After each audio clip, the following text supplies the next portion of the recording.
এবছরে তামাক বিরোধী দিবসের অন্যতম থিম হচ্ছে শিশুরা যাতে তামাক এবং তামাকজাত দ্রব্যর হাত থেকে মুক্তি পায়, তার প্রলোভনের শিকার না হয়। তার জন্যে মান্থ স্বেচ্ছাসেবী সংস্থার পক্ষ থেকে যে প্রচার অভিযানের তারা কার্যসূচি নিয়েছে সেটা আপনারা সফল করুন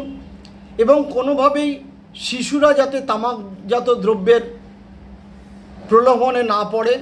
বিড়ি শ্রমিকরা যাতে কিছুতেই শিশু শ্রমিকদের এই ব্যাপারে কাজে না লাগায়, সে ব্যাপারে আপনারা সকলে সক্রিয় হন এবং প্রতিবাদ আন্দোলন গড়ে তুলুন।